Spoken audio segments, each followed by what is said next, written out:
इस चार्ट को देखिए, ये एचडीबी के अनलिस्टेड शेयर का चार्ट है और करीब इस जगह पर आप जरा प्राइस पर नजर डालिए। प्राइस है 1475 रुपए, मतलब 1475 रुपीज। मतलब शेयर के प्राइस ने 1400 का हाई लगाया था, मोटा मोटी कहें तो 1500 रुपए का हाई लगाया था। उसके बाद शेयर्स ने हाई लगाया था 8 जून को 1250 रुपए का, और फिर इस जगह पर देखिए शेयर का प्राइस कांस्टेंट हो गया 740 रुपए पर, क्योंकि एचडीबी फाइनेंशियल्स अपना आईपीओ लेकर आया था और आईपीओ का साइज था 12,500 करोड़, जिसमें कि इसका फिक्स प्राइस रखा गया था 740 रुपए। और जब ये स्टॉक मार्केट में लिस्ट हुआ, मतलब एनएससी और बीएससी में लिस्ट हुआ, तो इसका लिस्टिंग प्राइस था 835 रुपए। देखिए इस बात को समझिए, मैं यहाँ पर कहना क्या चाह रहा हूँ। अनलिस्टेड मार्केट में शेयर ने हाई लगाया था करीब करीब 1300, 1400, 1500 रुपए के आसपास, लेकिन जब कंपनी अपना आईपीओ लेके आई तो कंपनी ने अपना इश्यू प्राइस रखा था 740 रुपए। मतलब आप डिफरेंस देख रहे हैं, यानी कि एचडीबी का शेयर पूरे के पूरे दोगुनी कीमत पर अनलिस्टेड मार्केट में ट्रेड हो रहा था। अब सोचने वाली बात यह है कि जिन्होंने ये शेयर 1400 रुपए पे खरीदा होगा या फिर जिन्होंने ये शेयर 1200 रुपए पे भी खरीदा होगा, जो उस टाइम पे उम्मीद लगा के बैठे होंगे कि हमको लिस्टिंग गेन देखने को मिलेगा तगड़ा वाला, वो कहीं ना कहीं थोड़ा बहुत ठगा हुआ महसूस जरूर कर रहे होंगे। क्योंकि हमेशा ऐसा नहीं होता कि आपने अनलिस्टेड मार्केट में शेयर ले लिए और आपको तगड़ा रिटर्न देखने को मिल जाएगा। हालांकि जिन लोगों ने एचडीबी के अनलिस्टेड शेयर्स खरीदे होंगे वो उनका अभी लॉक इन पीरियड चल रहा होगा और ये लॉक इन पीरियड चलेगा पूरे के पूरे 6 महीने तक। अब 6 महीने में एचडीबी का शेयर कितनी ग्रोथ कर पाएगा वो देखने वाली बात है। और ये फिलहाल ये शेयर यही 800-900 के अराउंड चल रहा है, लेकिन जिन्होंने ये शेयर को 1200 रुपए पे लिया होगा या फिर 1400 रुपए पे लिया होगा, वो अभी ब्रेक इवन में भी आने में उनको काफी टाइम लगेगा। तो इसी के रिलेटेड नितिन कामत ने एक ट्वीट किया था,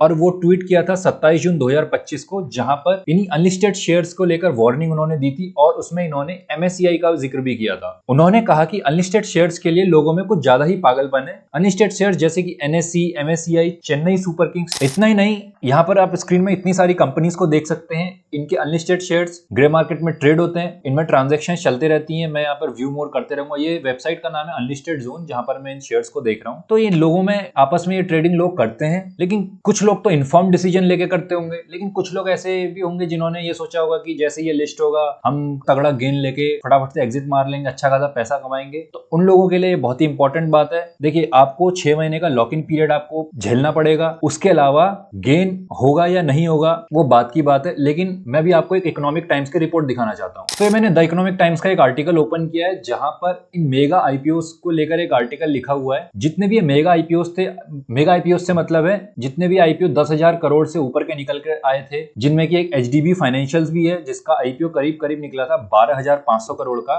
उनमें से ज्यादातर स्टॉक्स ने इन्वेस्टर्स को लॉस ही दिया है, और ये लॉस करीब करीब 6 महीने के भीतर उनको पड़ गया था। तो एक बार हम वापस से नितिन कामत के ट्वीट को पढ़ते हैं। अगर कोई अनलिस्टेड कंपनी अपना आईपीओ लेकर भी आती है, तो जो उसका प्राइस कंपनी सेट करेगी वो अनलिस्टेड मार्केट में जो जिस प्राइस पर वो शेयर ट्रेड हो रहा है उससे काफी कम हो सकता है। और एचडीबी का इन्होंने एग्जांपल दिया है, जिसमें कि एचडीबी का जो शेयर प्राइस सेट किया था 740 रुपए, वो करीब करीब 40% कम था अनलिस्टेड मार्केट के प्राइस से। इतना ही नहीं, अनलिस्टेड मार्केट में जो आपके मार्कअप्स और कमीशन है कुछ ज्यादा ही है, और सही से प्राइस डिस्कवरी वहां नहीं होती है। बेसिकली इन्होंने वार्निंग दी है। देखिए जो हमारे स्टॉक एक्सचेंजेस हैं वो अच्छी तरह से रेगुलेटेड हैं, सेबी उन पर काफी पैनी नजर रखती है। और एक सबसे इंपॉर्टेंट रूल कि कोई भी अगर कंपनी में हलचल होती है, बोर्ड मेंबर्स का अप्रूवल आता है, तो विद इन 30 मिनट्स कंपनी को वो इन्फॉर्मेशन पब्लिक में पहुंचानी होती है एट एनी कॉस्ट। तो आपको इन्फॉर्मेशन स्टॉक एक्सचेंजेस की वेबसाइट पर समय समय पर मिलते रहती है, लेकिन अनलिस्टेड कंपनीज के केस में ऐसा बिल्कुल भी नहीं होता है। कंपनी में क्या चल रहा है इन्वेस्टर्स को पता नहीं चलेगा, और जिस प्राइस पर कंपनी अनलिस्टेड मार्केट में ट्रेड हो रही है जरूरी नहीं है कि वो उसका सही प्राइस है। मतलब ये है कि 50 रुपए पर शेयर की औकात रखने वाली कंपनी 500 रुपए पर शेयर भी बिक सकती है अनलिस्टेड मार्केट में। तो ये जीरोधा का जेड कनेक्ट एक प्लेटफॉर्म है जहां पर इन्होंने risk of investing in unlisted shares एक आर्टिकल दिया हुआ है। तो इसमें एक काइंड ऑफ एक टेबल दी है जिसमें लिस्टेड कंपनी और अनलिस्टेड कंपनी के बीच में डिफरेंस समझाया और इतनी सारी थीम पे समझाया है। इस आर्टिकल का लिंक मैं नीचे डिस्क्रिप्शन बॉक्स में दे दूंगा, आप पढ़ सकते हैं।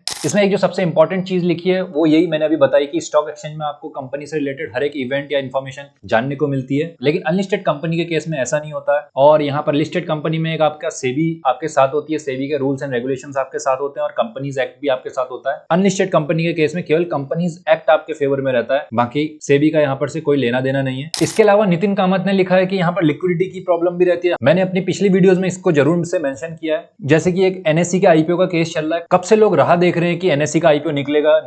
अब एनएससी अपने लीगल पचड़ों में फंसा हुआ है, अब लग रहा है कि इसका आईपीओ आ ही जाएगा। और दूसरा, कुछ लोगों के पास एनएससी के शेयर्स होंगे, वहां अगर वो बेचना चाह रहे होंगे तो वहां उनको लिक्विडिटी की प्रॉब्लम्स फेस करनी हो रही होंगी। ठीक वैसे ही बाकी शेयर्स के केस में भी है। तो मोटा मोटी नितिन कामत ने वार्न किया है कि ज्यादा अनलिस्टेड शेयर्स के चक्कर में ना पड़े मतलब इतने ज्यादा आप होपफुल भी ना रहें, इसके जोखिमों का ध्यान भी रखा जाए। हमेशा ऐसा नहीं है कि आपको गेन ही गेन देखने को मिलेगा, क्या पता आपको लॉस भी फेस करना पड़ सकता है, जैसे कि अभी एचडीबी के केस में है। तो इतना ही था इस वीडियो में। आई होप आपको वीडियो पसंद आई होगी। अगर आपको वीडियो अच्छी लगी तो वीडियो को लाइक करना, चैनल पर नए हो तो चैनल को सब्सक्राइब जरूर करना। मैं मिलता हूं आपसे किसी दूसरी वीडियो में। Thanks for watching, bye.